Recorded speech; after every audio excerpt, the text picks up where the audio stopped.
Hi students, அனைவருக்கும் வணக்கம். இன்னைக்கு வீடியோல நம்ம என்ன பார்க்க போறோம் அப்படினா டைம் ரெஸ்பான்ஸ் அனாலிசிஸ் பேஸ் பண்ணி தான் ப்ராப்ளம் பார்க்க போறோம். வாங்க பார்க்கலாம். Determine the values of K1 and K2 respectively of the closed loop system shown in figure such that the maximum overshoot for unit step input is 25% and the peak time is 2 seconds. இதுதான் கொடுத்திருக்கிற block. இது கொடுத்திருக்கிற statement. இப்போ நம்ம என்ன பண்ணணும் அப்படினா இதில இருந்து K1 K2 ஓட வேல்யூவை ஃபைண்ட் அவுட் பண்ணனும். சோ அதுக்காக நம்ம ஃபர்ஸ்ட் என்ன பண்ணனும் அப்படினா இந்த கொடுத்திருக்கிற block-ஐ எடுத்து closed loop transfer function find out பண்ணனும். ஓகேங்களா? So closed loop transfer function என்ன C of s divided by R of s தான் closed loop transfer function. ஓகேங்களா? சரி. இப்போ இந்த block எடுத்துட்டு simplify பண்ணனும். இப்போ பாருங்க இந்த K1 divided by s um K2 எப்படி இருக்கு அப்படினா லூப்ல இருக்கு. அப்போ இத மினிமைஸ் பண்ணோம் அப்படினா ஒரு block கிடைக்கும். அந்த block-ம் இந்த block-ம் எப்படி கனெக்ட் ஆயிருக்கும்? சீரிஸ்ல கனெக்ட் ஆயிருக்கும் இல்ல cascade-ல இருக்கும். இத மினிமைஸ் பண்ணனும். இத மினிமைஸ் பண்ணோம் அப்படினா இங்க ஒரு சிங்கிள் block வரும். அந்த block-ம் இந்த path-ம் எப்படி இருக்கு? இது வந்து feedback path. அப்ப இது எப்படி இருக்கு? லூப்ல இருக்கு. இத மினிமைஸ் பண்ணோம் அப்படினா நமக்கு இந்த closed loop transfer function கிடைச்சிரும். இத தான் நான் என்ன பண்ணிருக்கேன்? ஸ்டெப் பை ஸ்டெப்பா பண்ணிருக்கேன். So K1 divided by s divided by 1 plus K1 by s into K2. Actually இது வந்து g of s ஓட வேல்யூ. இந்த லூப்பை எப்படி நம்ம மினிமைஸ் பண்ணுவோம்? g of s divided by 1 plus g of s into h of s. இது g of s ஓட value divided by 1 plus g of s into h of s. h of s ஓட value K2. இத நம்ம simplify பண்ணோம் அப்படினா K1 divided by s plus K1 into K2. அப்ப இந்த block-ஐ minimise பண்ணோம் அப்படினா இந்த வேல்யூ வரும்.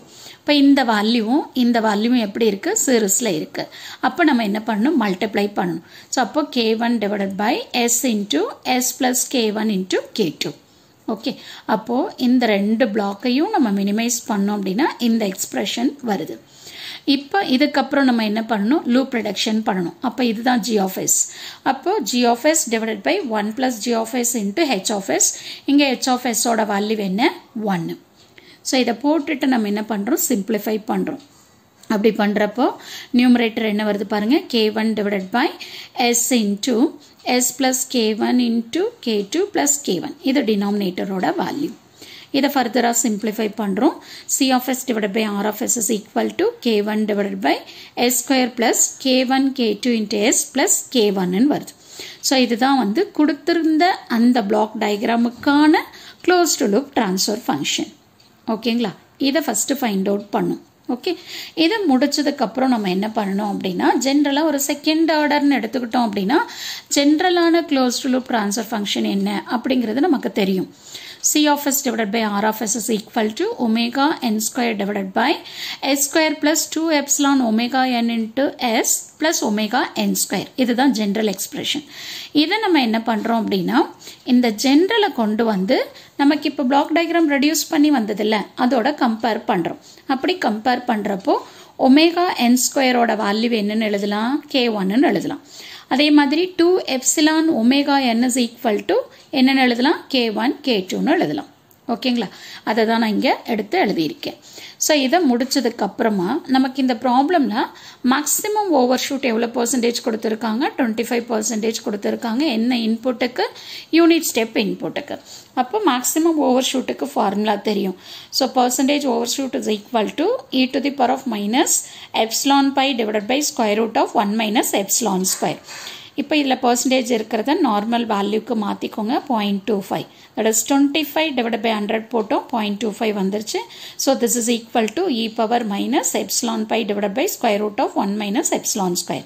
இப்போ இந்த e நான் என்ன பண்ணனும்? ரிமூவ் பண்ணனும். அதனால என்ன பண்றேன்? ரெண்டு சைடும் நேச்சுரல் லாகரிதம் எடுக்கிறேன்.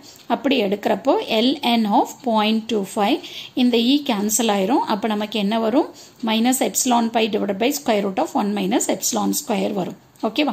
இப்போ நேச்சுரல் லாகரிதம் ஆஃப் 0.25 ஓட வேல்யூ வந்து எவ்வளவு? -1.386.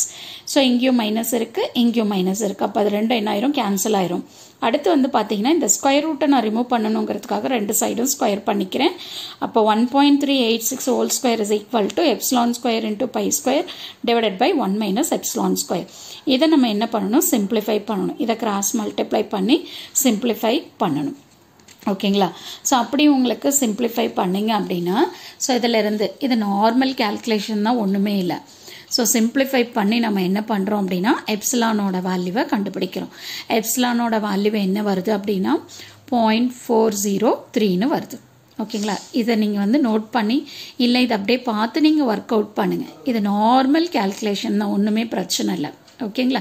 என்னடா இது மேடம் அப்படியே ஸ்கிப் பண்ணிட்டாங்களே அப்படின்னு யோசிக்காதீங்க. So epsilon value find out பண்ணுங்க. எப்சிலான் வேல்யூ ஃபைண்ட் அவுட் பண்ணதுக்கு அப்புறமா நமக்கு பீக் டைம் கொடுத்துருக்காங்க. So peak time is equal to pi divided by omega d. Peak time எவ்வளோ கொடுத்துருக்காங்க, 2 செகண்ட்னு கொடுத்துட்டாங்க. ஸோ அப்போ 2 is equal to pi divided by omega d. அப்போ omega d is equal to pi by 2ன்னு எழுதிக்கலாம். ஓகேவா? அடுத்து நமக்கு ஒமேகா டிக்கு ஃபார்முலா தெரியும். என்ன formula? Omega n into square root of 1 minus epsilon square.